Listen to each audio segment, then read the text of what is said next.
जोड़े कल्ब बेतरब्बी इंसान में समायो, ॾिसी ज़ात खे सिफ़ात में मलंगन ते सिर नवायो।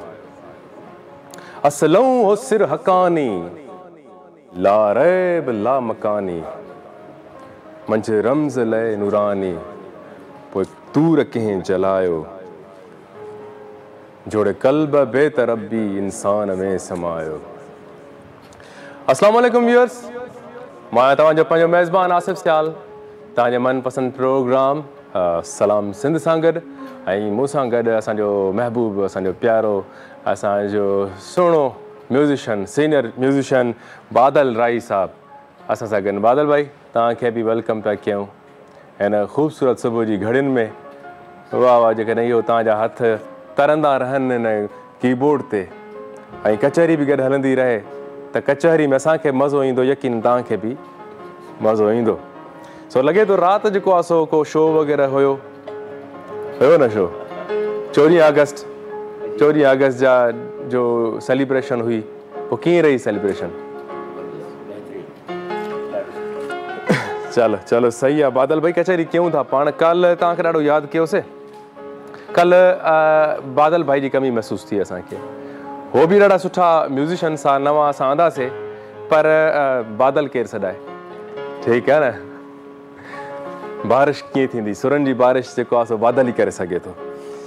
सो नाज़रीन, ऐं हा, कल्ह जे लाइ सभ खां पहिरियां त मां असांजो प्यारो कल्ह हिकिड़ो सॉन्ग जेको असांजो एयर वियो, ज़िंदाबाद ज़िंदाबाद पाकिस्तान, पाइंदाबाद पाकिस्तान, असांजो प्यारो म्यूज़िशन जेको आहे शानी भाई, शानी जे जेको आहे सो हिन गाने खे ठाहियो। पर 14 अगस्त जा एतिरा गेस्ट तव्हां ॾिठा हूंदा त मुंहिंजो माइंड बिल्कुलु नो डाउट डाइवर्ट थी वियो। ऐं उन जेको आहे सो क्रेडिट उनखे, जेको शानी भाई जो नालो न खणी सघियुमि, शानी भाई ज़िंदाबाद पाकिस्तान जेको तव्हां ॾिसी रहिया हो सिंध टीवी जे पेज ते, सिंध टीवी ते जेको चैनल ते हली रहियो आहे, सो इन जो क्रेडिट जेको आहे सो शानी अरशद भाई ॾे वञे पियो, जिन्हनि तमामु ख़ूबसूरत इहा कंपोज़िशन कई, हिन म्यूज़िक खे ठाहियो ऐं तमामु बहितरीनु म्यूज़िक ठाहियो। मुंहिंजे लाइ इहा वॾी ॻाल्हि आहे कि नेशनल सॉन्ग सिंध टीवी ते मां इहो परफॉर्म कयो शानी भाई जी कंपोज़िशन में। सो शानी भाई, अगर आप देख रहे हैं तो have this credit and you deserve more यार। So thank you so much Shani भाई, हम ऐसे ही सिलसिला चलता रहेगा, बहुत सारा काम करना है हमें। ऐं हा, ॿी ॻाल्हि, 14 अगस्त आहे।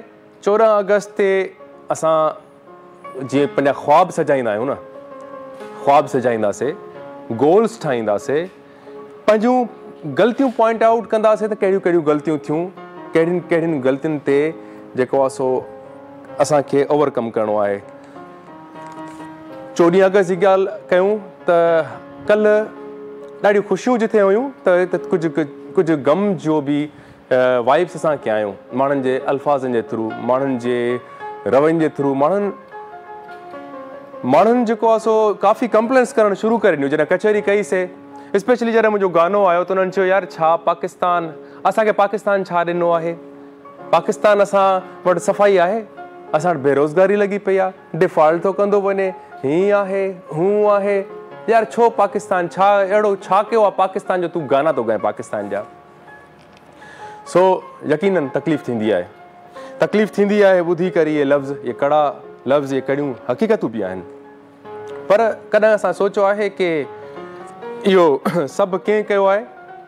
असां पाकिस्तान ते, पाकिस्तान में रहे केरु थो, पाकिस्तान में जेकॾहिं पाकिस्तान जो नालो सही थो थियो त पाकिस्तान जो नालो सही आहे त कंहिं कयो आहे, जेकॾहिं ख़राबु थिए थो त ख़राबु कंहिं कयो आहे। असां कॾहिं बि पंहिंजे पाण खे न ॾिसंदा आहियूं, असां हमेशह ईअं चवंदा आहियूं पाकिस्तान में छा थो थिए, पाकिस्तान हीअं आहे, पाकिस्तान हूअं आहे। यार कल्ह जो वाक़ियो मां ॿुधायांव थो तव्हांखे, हिकिड़ो येलो कलर जी विड्स हुई, मां जे हिकिड़े बुक स्टोर ते बीठमि त हिकिड़े येलो कलर जी गाॾी बीठी हुजे ऐं 14 अगस्त जो ॾींहुं मुंहिंजे अखियुनि जो ॾिठो माना हाल आहे, जेका क़ौम चवंदी आहे त असां हीअं आहियूं, असां हूअं आहियूं, असांजो मुल्क असांखे छा ॾिनो आहे। सो मुल्क खे तव्हां छा ॾिनो आहे भाईजान? हाणे उहा येलो कलर जी विड्स बीठी आहे, हे रोड आहे, एॾी प्लेस पई आहे, हिकिड़े हमरा सेंट्रल रोड ते गाॾी बीहारे छॾी आहे, हुनजे पोयां एॾी हिकिड़ी ॿी गाॾी बीठी आहे जेका सही पोज़ीशन ते बीठी आहे, पोयां बि हुनजी गाॾी बीठी आहे। हाणे हू निकिरणु थो चाहे त हुनखे येलो कलर वारो जेको लाला साहब हो, ख़ान साहब हो हिकिड़ो, बिल्कुलु हीअं हमरा चुस्त ॾिसण में मुड़ुसु माण्हू लॻे पियो, ऐं होटल ते चांहि बि पीए पियो, फुटपाथ ते ई चेयर्स लॻियलूं। त मां हुते गाॾी में जॾहिं वेठमि त आवाज़ूं अचणु शुरू थी वियूं, तुम क्यों न होते हो मुझे सिखाने वाले के पाकिस्तानी हो, पाकिस्तान में ये आज 14 अगस्त का दिन है, मैंने तुम्हारी इतनी जगह पड़ी है, निकल जाओ। हुन चयसि यार तूं ज़िम्मेदार शहरी आहे, तूं एतिरो त कर, थोरो साइड ते थी।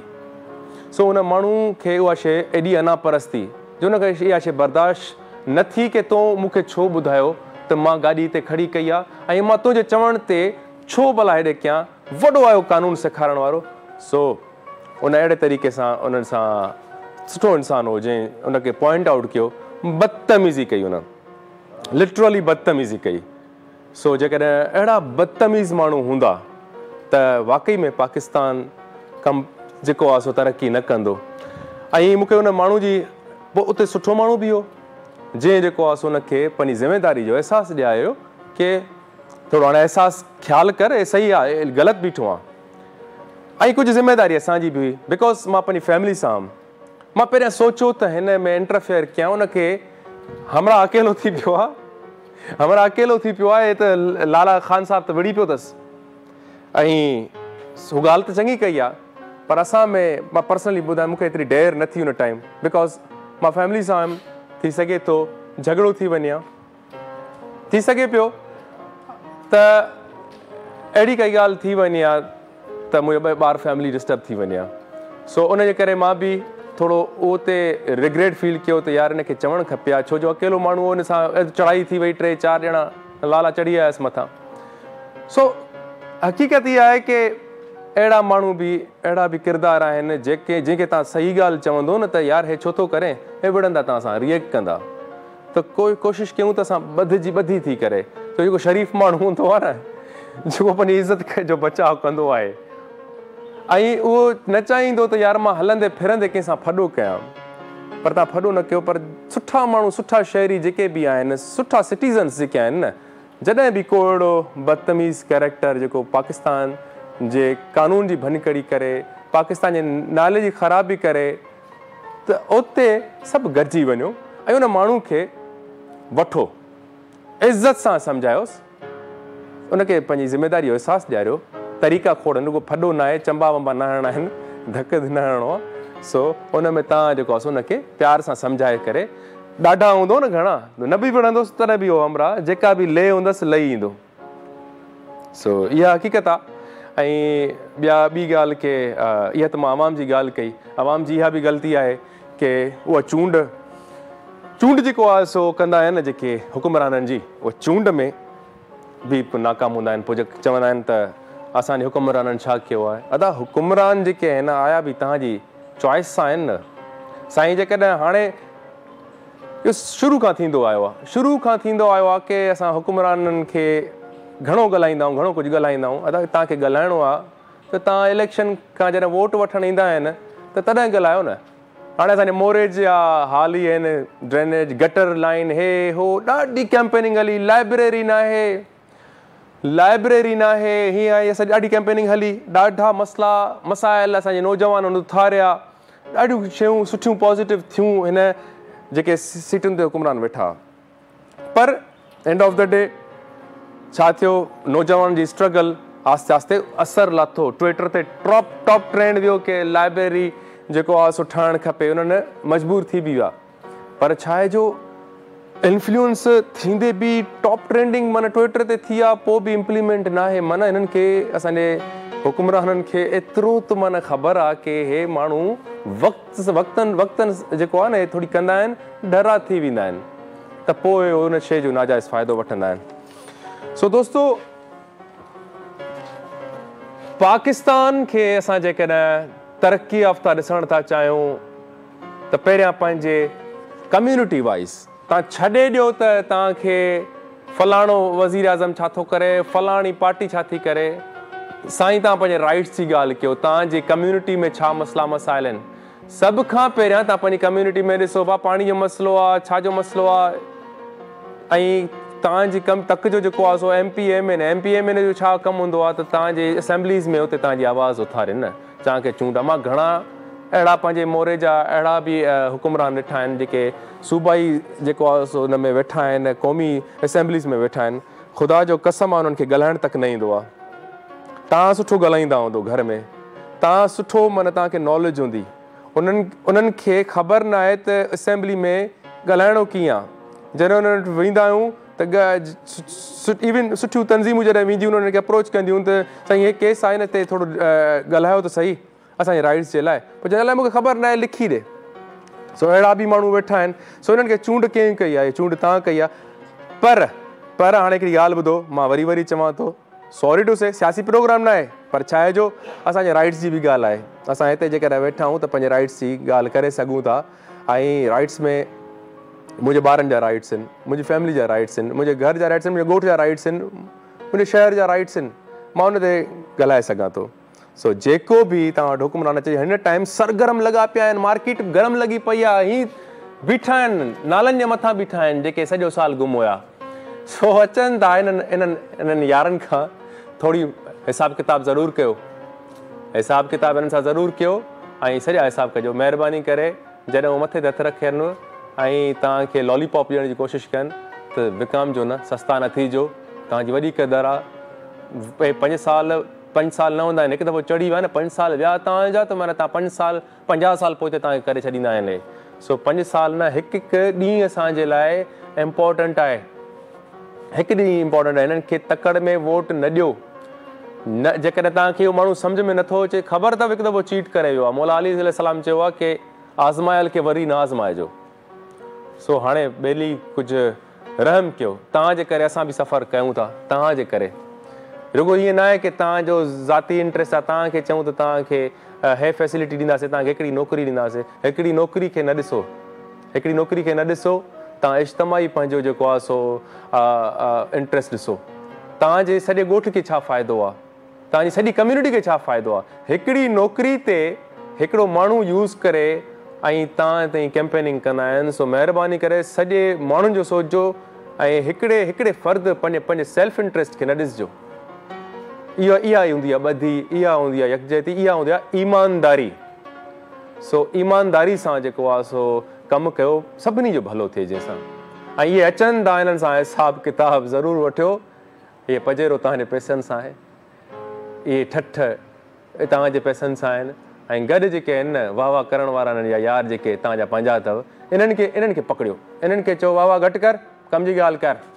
सो टाइम थी वियो आहे कमर्शियल ब्रेक जो, वरी मिलूं था हिकिड़े ब्रेक खां पोइ।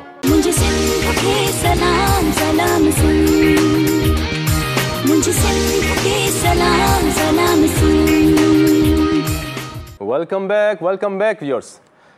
सलाम सिंध में हिकु दफ़ो ॿीहर तव्हांखे कयूं पिया ख़ुशि आमदीद। दोस्तो, जीअं असां ॻाल्हि कईसीं की असांजे मुल्क में दांह कूकूं घणियूं आहिनि। दांह कूक त करणु सवलो आहे, पर कॾहिं बि असां एनालाइज़ इहो न कंदा आहियूं, इहो कॾहिं बि सोचंदा न आहियूं, कॾहिं सम्झंदा न आहियूं त इहा दांह कूक जेका कयूं पिया, जंहिं शइ जे लाइ कयूं पिया, उनजो ज़िम्मेवारु केरु आहे। कॾहिं बि असां न तसवुरु कयो आहे। जेकॾहिं यकीन कयो, असां जेकॾहिं हिन शइ खे तसवुरु घड़ी जे लाइ बि कयूं न, मां सम्झां थो हे जेका करोड़नि जी अवाम आहे न, हर इंडिविजुअल, हर फ़र्द जेको आहे सो हिन शइ जो ज़िम्मेवारु आहे। जीअं असां चऊं पिया की असांजे मुल्क असांखे ॾिनो छा आहे, असांजे मुल्क असांजे लाइ कयो छा आहे, असांजे मुल्क में बदअमनी छो वधी वई आहे, त यार इन जो कारण बि असां पाण आहियूं। असांजे मुल्क में कानून छो न आहे, असांजा हुकुमरान असांजे लाइ उन्हनि छा कयो आहे। त हुकुमरान जॾहिं बि ईंदो आहे तव्हांजी चॉइस सां ईंदो आहे। जॾहिं मेजॉरिटी में कंहिं पार्टी खे वोट ॾींदा हो त उहो हुकुमरान तव्हां पाण सिलेक्ट कंदा हो। मां चवां पियो, तव्हां हिन लेवल ते न ॻाल्हायो त हाणे छा थो थिए। हे टाइम अची वियो आहे, इलेक्शन अचे पई, हे सभु हुकुमरान जेके तव्हांजा फेवरेट ऐं अनफेवरेट जेके आहिनि, जंहिंखे नापसंदि कंदा हो या जंहिंखे पसंदि कंदा हो, हाणे तव्हांजा नापसंदीदा आहिनि। त हाणे तव्हांखे चॉइस त मिली वई न। हाणे तव्हांखे चॉइस मिली वई आहे त कंहिंखे वोट ॾिजे, कंहिंखे न ॾिजे। ट्रांसपेरेंट आहे सॼी शइ, ठीकु आहे, ख़बर पइजी वई तव्हांखे। हाणे तव्हांखे छा करिणो आहे त सौदेबाज़ी न आहे करणी, सेल्फ इंट्रस्ट जेको आहे सो ख़तमु कयो। हाणे तव्हांखे इज्तिमाही जेको आहे सो फ़ैसिलो करिणो आहे। तव्हां वॾी लेवल ते न वञो त IMF छा थो करे, हुन घड़ी चोरी कई त हुनजे कढ लॻा पिया आहिनि, इन शइ ते वञो ई न तव्हां। जेकॾहिं तव्हां सिर्फ़ु ऐं सिर्फ़ु हिकिड़ो बाउंड गोल दाइरो कढो त असांजी कम्यूनिटी में, असांजे ॻोठ में माण्हू केतिरा आहिनि, हाणे उन्हनि जा राइट्स केतिरा केतिरा ख़तमु थिया आहिनि, किल थिया आहिनि, इहो हुकुमरान जेको सूबाई असेंबली में असां विहारियो आहे या क़ौमी असेंबली में जेको वेठो आहे, इहो असांजी कम्यूनिटी मां थियो आहे। उनखे टफ टाइम ॾियो, उनखे ॿुधाए छॾियो त तूं असां ते जेको 5 साल वॾो अरसो आहे यार, 5 साल वॾो टाइम आहे। तव्हां चवंदा हल भला हिन दफ़ो जेको थी वियो त हाणे साईं असां सम्झी वियासीं न, हाणे 5 साल तव्हां एतिरा ॻारे छॾिया, तबाह करे छॾियो। हिन टाइम असांजे लाइ हिकु हिकु ॾींहुं क़ीमती आहे, हिकु हिकु ॾींहुं असांजे लाइ वॾो क़ीमती आहे।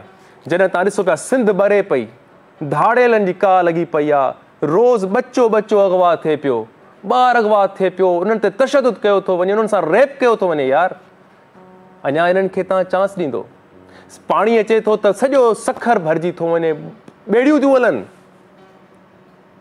इहे आहिनि, ऐं उहे माण्हू, इहे तव्हां जेके न तव्हां उन्हनि जा जेके मैसेजिस खणी जेके अचनि था न, इहे बि तव्हांजा पंहिंजा, इहे उन्हनि जा वाठा जेके थी था वञनि। हू सिर्फ़ु पंहिंजे इंट्रस्ट जे लाइ, उन्हनि जी पजेरो जे वेहण जे लाइ वरी फ़ख़्रु महसूसु कंदा हुआ, साईं मूंखे हीअं सलाम कयो, साईं वॾी ॻाल्हि थी वई, साईं सलाम कयो, उहो ख़ुशि थी वेंदो। हुनजी ख़ुशी जी लेवल ई आहे। सो अहिड़ो माण्हू बि जॾहिं ॾिसो, हुनखे एप्रिशिएट न कयो त साईं सां घुमे थो। इहो साईं जेको थियो आहे, इहो साईं तव्हांजे न वोट सां थियो आहे। सो पंहिंजी क़ीमत सम्झो। हे अंगूठो जेको अथव न, इहो अंगूठो जेको आहे सो उन्हनि खे मथे बि चाढ़े थो, जॾहिं वोट वठणु चाहिनि, इहो अंगूठो हिनजो सही इस्तेमालु कयो। सम्झी त विया हूंदो न। सो जेकॾहिं असां ॻाल्हि था कयूं असांजे मुल्क जे हालातनि जी, त ॾुख ई ॾुख आहे। पर अॼु जेके मां तव्हां सां महिमान मिल रहियां पियो, उहो ख़ुशी जी हिकिड़ी किरण आहिनि, सूरज जी हिकिड़ी किरण आहिनि, जेका असांजे मुस्तक़बिल ते पए थी, असांजे मागनि ते जेको आहे सो पए थी। उहा रोशनी आहे जेका असां हिन टाइम असांखे कमु करणु खपे। सो मां बिना कंहिं वधीक टाइम वठण जे, मां साईं साॼे पासे मुंहिंजे वेठा आहिनि साईं अमीन जोयो साहिबु, रिसर्च एसोसिएट आहियो तव्हां साईं। ऐं उनखां अलावा सिंध अभ्यास अकेडमी तव्हां हलायो, उते उनजा मेंबर बि आहियो। तव्हां जेके असांजा हेरिटेजिस आहिनि उन्हनि ते कमु कयो पिया, ऐं काफ़ी शयूं आहिनि जेके तव्हां खां पुछंदासीं, तव्हां ॿुधाईंदो बि, जेके असांजी नॉलेज में हिन टाइम न आहिनि पर ईंदियूं असां वटि। ऐं त सॼी सिंध तव्हांखे, सॼो पाकिस्तान, सॼी दुनिया तव्हांखे ॾिसे पई, उन्हनि खे ख़बर पवंदी की पाकिस्तान में छा आहे ऐं छिके ते कमु न थियो आहे, ऐं थींदो त असांजो पाकिस्तान, असांजो मुल्क केतिरी तरक़ी करे सघे थो। सो वेलकम था कयूं अमीन साहिबु तव्हांखे हिन प्रोग्राम में। महिरबानी अवां जी। असांजी लेफ्ट ते वेठियूं आहिनि मैडम नजमा अवान साहिबा। मैडम नजमा अवान साहिबा कल 14 अगस्त थी, और हम ये वीक बिफोर और 14 अगस्त के बाद भी हम सेलिब्रेशन अपनी कंटिन्यू करेंगे 1 हफ्ता इंशाल्लाह। वैसे तो हमें अगर देखा जाए कि अगर हमें अच्छा सिटीज़न बनना है, अच्छा पाकिस्तानी बनना है, तो हर रोज़ समझना चाहिए कि हम एज अ पाकिस्तानी, एक पैट्रियोटिक, हमें अपना फ़र्ज़ जो है हर रोज़ उसको ज़िम्मेदारी के साथ समझना चाहिए और अमल भी करना चाहिए। आप कानूनदान हैं, उसके अलावा आप ह्यूमन राइट्स की मेंबर भी हैं, काम कर रही हैं, वुमेन एम्पावरमेंट पे काम कर रही हैं, और काफ़ी चीज़ें हैं जो हम आपके साथ भी डिस्कस करेंगे। सो वेलकम करते हैं आप। सो शुरुआत मां कयां पियो साईं अमीन जोयो साहब खां। साईं अमीन जोयो साहब, असांजी सिंध, सुहिणी सिंध, महबूब सिंध, पाकिस्तान असांजी ख़ुशी आहे, पाकिस्तान में आहियूं, पर मूंखे वॾी ख़ुशी इहा थींदी आहे कि असां उन सरज़मीन, उन धरती जे उन हिसे में पाकिस्तान जे पैदा थिया आहियूं जेका शाह अब्दुल लतीफ़ भिटाई जी सिंध आहे, जेका सचल सरमद जी सिंध आहे, जेका फ़क़ीरनि जी सिंध आहे। लखे फ़क़ीर हिते आहिनि, उन्हनि जी दुआऊं आहिनि, शायदि एतिरो जेको आहे सो असांजे सिंध में तकलीफ़ूं आयूं बि आहिनि, हलनि बि पियूं, पोइ बि माण्हुनि जे चेहरनि ते मुर्क। सो हलूं था तव्हांजी तरफ़ के तव्हां इन्हनि रिसर्च कयो पिया इहे मागनि ते असांजी, त तव्हां छा कमु कयो आहे ऐं छा करणु वञो पिया, गोल्स छा आहिनि सिंध अभ्यास अकेडमी जा? बिल्कुलु, महिरबानी आसिफ। सभ खां पहिरियां तव्हां थोराइतो आहियां सिंध TV चैनल वारनि जो, जन मूंखे इनवाइट कयो ऐं हिते 3 दफ़ो ॻाल्हाइण जो मौक़ो ॾिनो। थैंक यू वेरी मच सॼी टीम, डायरेक्टर साहब ऐं स्पेशली आसिफ साहब, महिरबानी अव्हांजी। आसिफ साईं सदाईं करी मथे सिंध सुकार, दोस्त मिठा दिलदार, आलम तूं आबाद करी। शाह लतीफ़ जी तव्हां ॻाल्हि कई, शाह लतीफ़ जी सिंधड़ी जी तव्हां ॻाल्हि कई, त इन कंटेक्स्ट में आउं ॻाल्हाईंदुसि त हीअ जेका इंडस सिविलाइज़ेशन आहे, ही जेका हींअर वारियूं बाउंड्रीज़ आहिनि इन खां तमामु वॾी हुई। ही इंडस सिविलाइज़ेशन या इंडस वैली जेका आहे, कैलाश पर्बत खां वठी ऐं असांजे समुंड ताईं, इहा सॼी जेका आहे सा समायल हुई इन धरती में। उन में हर हिकु शइ ॾिसण वटां आहे, उन में हर हिकु शइ महफ़ूज़ थियणु खपे, उन में मौजूदु हर हिकु शइ हेरिटेज जो हिसो आहे। त इन सिलसिले में आउं कमु करे रहियो आहियां गुज़िरियल 8-10 सालनि खां। हीउ मुंहिंजो किताबु आहे, तहक़ीक़ जी भरी हिन जो नालो आहे। हिन में कुझु हेरिटेज जूं साइट्स आहिनि, उन्हनि जो मूं ज़िक्र कयो आहे। उन खां सवाइ असांजो इदारो आहे सिंध अभ्यास अकेडमी, जंहिंजो तव्हां तारुफ़ करायो, महिरबानी उन लाइ।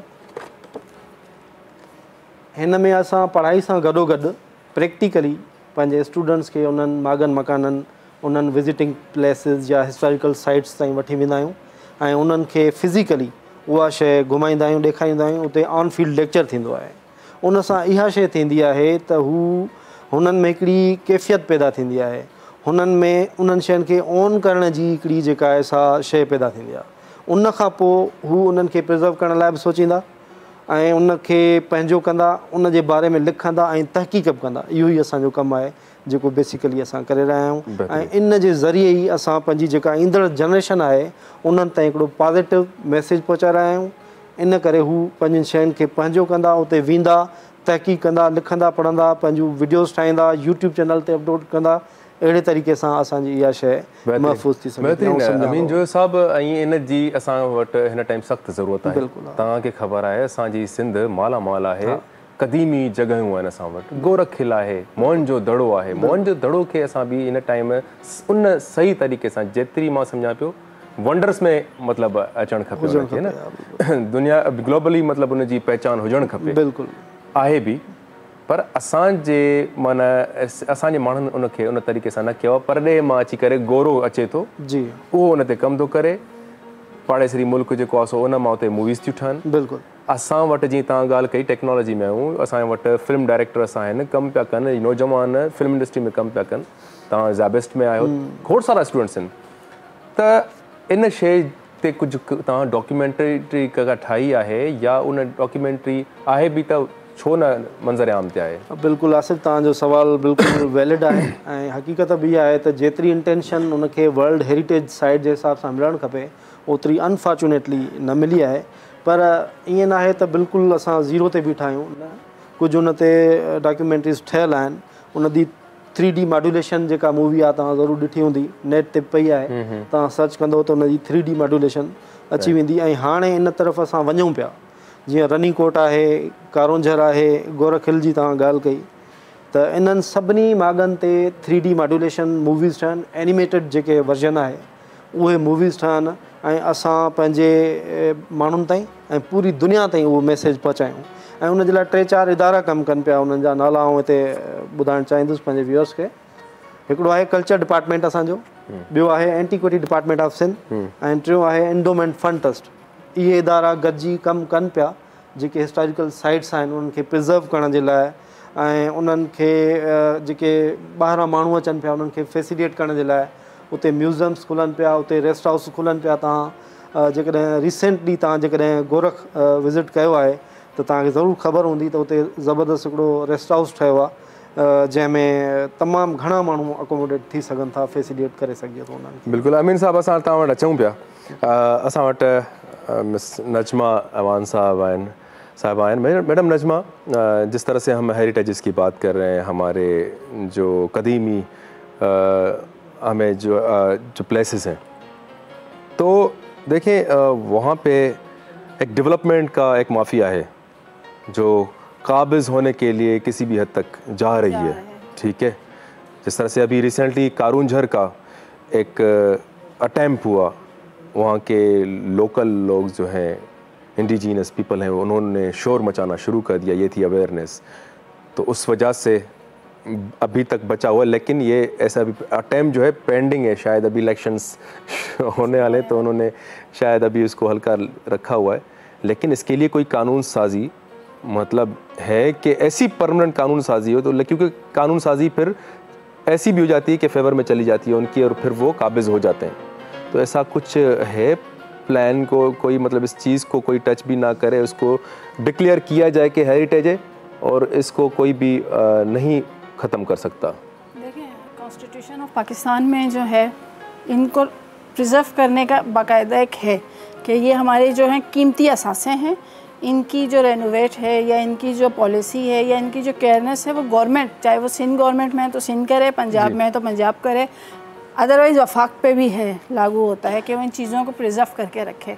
लेकिन बदकिस्मती से हम वो मुल्क में शुमार होते हैं जहाँ कवानीन तो बहुत सारे बन जाते हैं मगर उन पर इम्प्लीमेंटेशन नहीं होती, हम उसको नाफिज नहीं कर सकते, हम इम्प्लीमेंट नहीं कर सकते, ये हमारी बदकिस्मती है। और दूसरी बात ये है कि जिस तरह इन्होंने कहा कि मोहनजोदड़ो, आपने मकली का कब्रिस्तान देखा होगा, जितनी खूबसूरत और जितनी उसमें जो पुरसराइयत है ना, जब आप वहाँ जाएंगे आपको वो ऐसे लगेगा कि आप उस ज़माने में चले गए जब कहीं कब्रिस्तान होगा।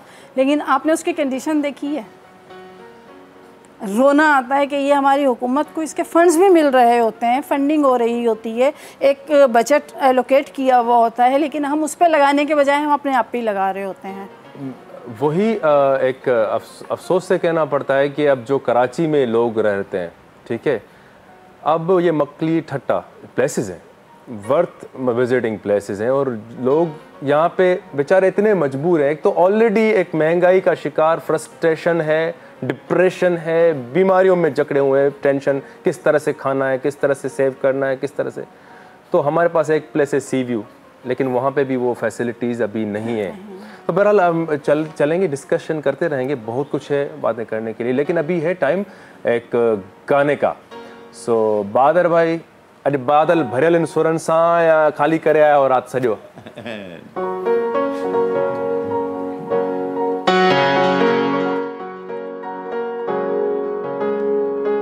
हर शख्स कहानी आहे, दुख जी न पुजाणी आहे, एहसास बिना माण्हू अखबार पुराणी आहे, तूं ॾाढो अयाणो आ, दुनिया त सियाणी आहे, मूं लाइ मरी वैं तूं हुन तार उमाणी आहे, छो अयाज़ अॼु तुंहिंजे अखड़ियुनि में पाणी आहे।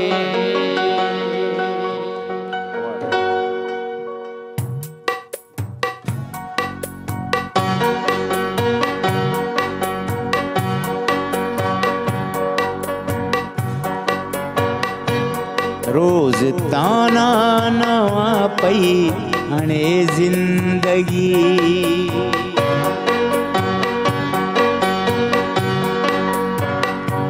रोज़ ताना नवा पई हणे ज़िंदगी, खाम खा पोए बछो पई वणे ज़िंदगी, खाम खा पोए बछो पई वणे ज़िंदगी, रोज़ ताना नवा पई हणे ज़िंदगी।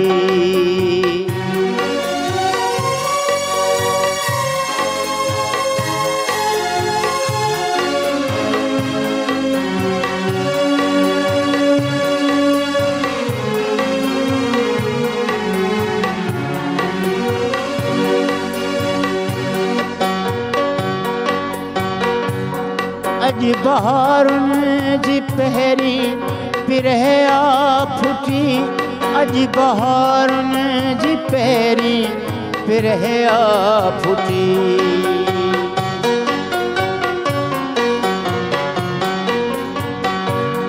अज बहारुनि जी पहिरीं पिरहिया फुटी अज बहारुनि जी पहिरीं पिरहिया फुटी ज़ख्म एॾा मिलिया पई घणे ज़िंदगी ज़ख्म एॾा मिलिया पई घणे ज़िंदगी खामखा पोइ बि छो पई वणे ज़िंदगी रोज़ ताना नवां पई हणे ज़िंदगी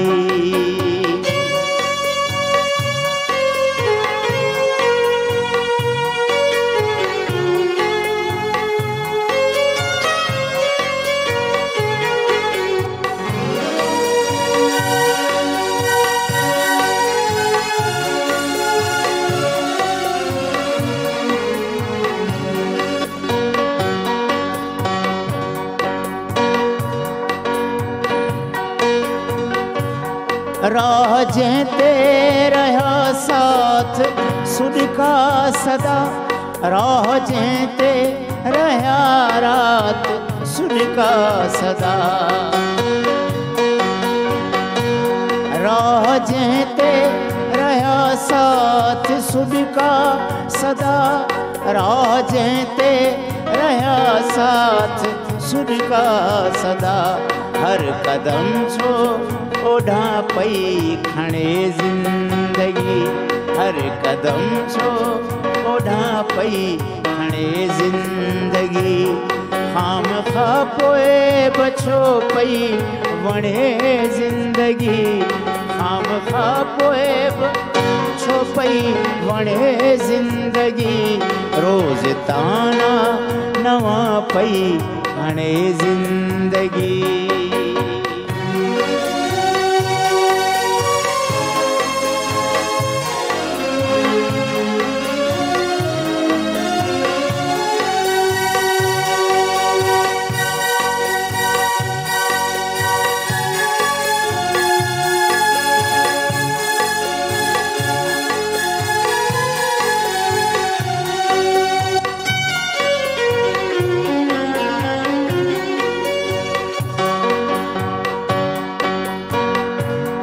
ॾिस उम्मीदुनि जी मौसम झलियो बूरिया ॾिस उम्मीदुनि जी मौसम झलियो बूरिया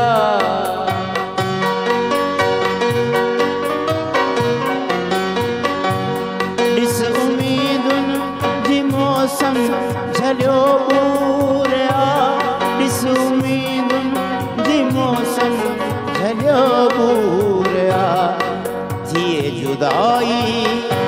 थिए जुदाई मताही छणे ज़िंदगी थिए जुदाई मताही छणे ज़िंदगी खामखा पोइ बि छो पई वणे ज़िंदगी खामखा पोइ बि छो पई वणे ज़िंदगी रोज़ ताना नवां पई हणे ज़िंदगी रोज़ ताना नवां पई हणे ज़िंदगी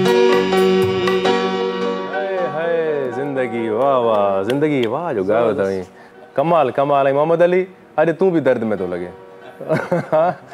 बहितरीन सो कचहरी असां पंहिंजी कंटिन्यू कंदासीं टाइम थी वियो आहे हिकिड़े ब्रेक जो प्लीज़ केॾांहुं बि न वञिजो जे लाइ ज़बरदस्त डिस्कशन पई हले तमामु बहितरीन असांजा महिमान आहिनि जेके तव्हांखे सुठी इंफॉर्मेशन कचहरी कंदा तव्हांखे तव्हांजी नॉलेज में इज़ाफ़ो थींदो सो मिलूं था हिकु ब्रेक खां पोइ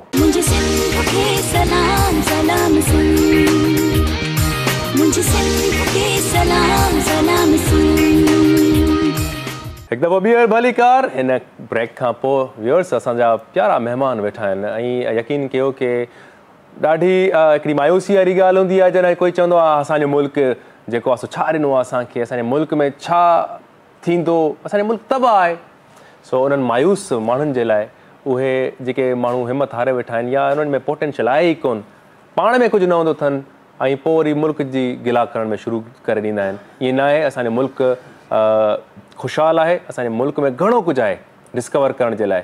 सो अमीन जोयो साहब असां सां वेठो, अमीन जोयो साहब मां तव्हां वटि अचां थो। पहिरियां असांजी वकील साहिबा वेठी हूं, असां कानून ते भी थोड़ा ॻाल्हायूं न। मैडम मुझे ये बताएं कि वकील के थोड़ा फ़न भी करते हैं, ठीक है, कि अभी जो है कानून साजी होती है, अभी एक तो लॉयर्स के लिए कानून तैयार किया गया है कि भाई इनको मराद दो, इनको वजीफ़े दो। जिस मुझे ज़्यादा पता नहीं, आप थोड़ा सा आप उसको एक्सप्लेन करेंगे किस तरह से ये हुआ है। हुकूमत की तरफ से हुई है कि वकीलों को जिसकी 5 साल की प्रैक्टिस है उसको इतने माहाना पैसे देने चाहिए, जिसकी 10 साल है उसको इतने देने चाहिए। तो आप इसको पॉजिटिव देखती हैं या आप नहीं समझती कि ये थोड़ा बहुत वकीलों पे हाथ रखा गया है? देखिए दोनों बातें हैं, हाथ भी रखा गया है और पॉजिटिव भी। इसलिए कि जब एक स्टूडेंट वकालत में आ रहा होता है ना, उसके पास कोई इंटर्नशिप नहीं होती। बेसिकली वो जब अपनी एजुकेशन के साथ साथ प्रैक्टिस कर रहा होता है ना, आप मेरे साथ अगर मेरे साथ कोई जूनियर है तो मेरी बुक्स मेरी फ़ाइल लेके घूम रहा है बेचारा, लेकिन मैं जो हूँ उसे 1000, 2000, 5000 कोई मंथली अलाउंस नहीं देती। फॉर एग्ज़ाम्पल मैं आपसे ये शेयर कर रही हूँ, उसके पास क्या बेनिफिट है? उन्होंने एक जूनियर के लिए भी रखा है कि आपके पास कोई जूनियर है, आपने या कम से कम सिन बार ने या कोई इन बार्स ने उसको एक बेनिफिट देना है, मंथली कुछ ना कुछ अलाउंस उसे देना है, जस्ट लाइक इंटर्नशिप। उसका TADA हो जाएगा, उसका आना जाना हो जाएगा, वो उस पर बर्डन नहीं होगा। तो बदकिस्मती से हुआ नहीं ये आप 5 साल 10 साल की बात कर रहे हैं, जो उसे 10-12 हज़ार रुपए देने होते हैं वो नहीं दिए जा रहे हैं। अब मायूसी तो फिर लोगों की राइट है कि एक जो कानून सारा दिन कोट पहन के बैठे हैं और उनको खुद इंसाफ नहीं मिल रहा, कानून एक बन गया उस पर अमल नहीं हो रहा, तो हम भी जब कानून पे अमल नहीं होता तो हम कोर्टों का दर नॉक करते हैं। आपने जाके तो देखा? हमारे राइट्स कैसे मिलेंगे? आपको खुद के राइट्स मेरे हुए। आपने जाके देखा कभी अल्लाह ना करे किसी का पाला पड़ा कोर्ट से? जब मैंने अपने लिए वकालत की फील्ड चॉइस की थी तो मेरे घर वालों ने कहा था कि शरीफों का काम नहीं है बदमाश बनना पड़ता है। तो बदकिस्मती से हम शुरू से थोड़े से थे बदमाश टाइप के। तो हमारी फैमिली में अब मैं ये सिर्फ उन लोगों के लिए जो समझते हैं कोई कुछ नहीं कर सकता जी। हम भी देहात से ही बिलोंग कर रहे हैं, ठीक है। आगे निकलना, पॉजिटिव सोचना, एजुकेशन के लिए करना, लेकिन एक लिमिट्स होती है हर चीज़ की। हमें ये कहा गया आपकी ये लिमिट है, अगर आप इसको क्रॉस करोगे तो आपने कुछ नहीं करना, नहीं करना तो आप जो मर्जी है करें। फिर इस तरीके से मास्टर्स किया, इस तरीके से LLB किया, तो क्या हुआ, अपने फैमिली को, अपने आसपास के लोगों को और अपनी सोसाइटी को लेके हम उनके साथ पॉजिटिव चले तो हम यहाँ तक आए ना। इतनी चीज़, अब मैं Sindh commission of status of women है उसकी मेंबर भी हूँ, और डिस्ट्रिक्ट सेंट्रल से जो वायलेंस अगेंस्ट वुमेन्स के केसेस होते हैं वो मेरे पास रेफ़र होते हैं, उन्हें मैं देख रही होती हूँ। तो मैं सबसे पहले ये मोटिवेट कर रही होती हूँ लोगों को कि आप ये ना देखें कि कानून आपके लिए क्या बनाया गया है, ठीक है, आप क्या कर सकते हैं, आप सबसे पहले ये सोचें। फिर आपका जो इशू है आप उसको कहाँ तक उस समझ रखते हैं, उसकी बूझ रखते हैं, उसके बाद आपको स्टेप उठाएं। इसलिए कि ना गवर्नमेंट कुछ कर रही है आजकल बदकिस्मती से, ना हमारे पास वो रास्ते हैं आगे बढ़ने के लिए, ना हमें वो सोच दी जा रही, क्योंकि हमें बेरोज़गारी में फंसा दिया गया है, हमें माशरती इश्यूज़ में फंसा दिया गया है, हमने अपने पेट कैसे भरना है, 2 वक्त की रोटी कैसे खानी है, हम उस जस्तजू में लग गए हैं। बहुत महंगाई बढ़ गई, बहुत महंगाई बढ़ गई है, तो उसमें हम कहाँ से सोचेंगे कि हमारे लिए क्या कानून बना था। बिल्कुल मैडम नजमा बात तो सही कह रही हैं आप कि महंगाई बढ़ गई है। और मैं आपकी अगर फील्ड पे आऊँ तो मेरे काफ़ी दोस्त हैं जो वकील हैं ना, तो मैं उनसे अक्सर ये कहता हूँ कि यार आपका मुक़द्दस एक शोबा है बड़ा ना, आप एडवोकेसी कर रहे हैं, मज़लूम की आवाज़ जो है। लेकिन एक तो चीज़ है कि ये फैसले में देखता हूँ कि गरीबों के ज़्यादा ही मतलब सालों साल चलते रहते हैं, अमीरों के तो जल्दी निपट भी जाते हैं और वैसे निपटते हैं तो पता ही नहीं चलता, और गरीब जो उसके पास जो पैसे भी नहीं है वो फीस भी नहीं दे सकता, और फिर 15-15 साल तक उनके स्पेशली जो ज़मीनों के प्रॉपर्टी के केसेस हैं वो तो चलते रहते हैं, ठीक है, तब तक उनकी तबाही हो जाती है। तो मैं वकीलों को अक्सर ये बोलता हूँ कि यार ये प्रोफेशन आप लोगों को कैसा है कि आप, एक बंदा होता है अपनी टेंशन उतारने के लिए जो है ना पैसे देकर भी टेंशन उतारता है, आप पैसे लेकर टेंशन, मतलब वो टेंशन परचेज करते हो ना, एक केस है तो एक केस है, उसे चलना है 5 साल 10 साल और चलना ही ऐसे ही होता है। तो एक फीस आपने ले ली, ठीक है, तो उस एक फीस पे आप 10 साल चल रहे हो, ये आपकी गलतफहमी है। अच्छा, हर बार लेते रहते हैं, ये आपकी गलतफहमी है। जैसे केस बढ़ता है। मैंने प्रैक्टिस करने के बाद ब्रेक कर दिया था। क्यों? क्योंकि मैं मैनेज नहीं कर पा रही थी। मैंने आपसे ले लिया, फॉर एग्जांपल एक फैमिली सूट आप मेरे पास लेकर आए, चले 1 लाख आपने ले लिया, मैंने आपसे 1,50,000 ले लिया, बट क्या मैं उस 1,50,000 को 6 महीने साल तक चलाऊंगी? नहीं ना। तो फिर हमें जो, हम एज अ जूनियर जब हम आए थे, मैं यही चाह रहा था आप कन्फेस करें ये किस तरह से मैनेज होता है ये मैं आप फिर जब हमें सीनियर ने पता है क्या सिखाया, यही तो आर्ट होता है एंकर का। मतलब ये वकील आर्टिस्ट भी है। बदकिस्मती से बहुत सच्चाई जो है बहुत बयान अच्छी कर बात देती है, हूँ। होना चाहिए। और मैं बहुत सारी फील्ड जो इसलिए ब्रेक करती रही हूँ कि मैं जो है इतनी 2 नंबरियाँ के लें, झूठ के लें, वो नहीं हमें। वो डॉक्यूमेंट के पैसे हो गए, वो ये फोटोकॉपीज के ये हो जाएंगे, इधर फॉरवर्ड करना है, इसमें तो आपकी डेट है, टीएडीए तो है ही है। हाँ, 13-14 आपकी डेट है, फिर आपने नेक्स्ट मंथ में आना है किसी भी डेट में। अब आप अपने पास कम से कम 5,000 जेब में रख के लेके जाएं। हाँ, 5,000 देगा तो फिर आएंगे। हाँ, फिर इंसाफ होगा, आपकी डेट मिल जाएगी आपको। आपकी हकीकत हम लोग देख रहे हैं। बहुत अच्छी बात कर रही हैं। तो ये चीज़ें इस तरह मैनेज हो रही होती हैं कि आपका केस डिले हो रहा है, आपने 1,000, 2,000, 5,000 रुपये हर मंथ जब भी आपकी डेट है आपने पे करने हैं।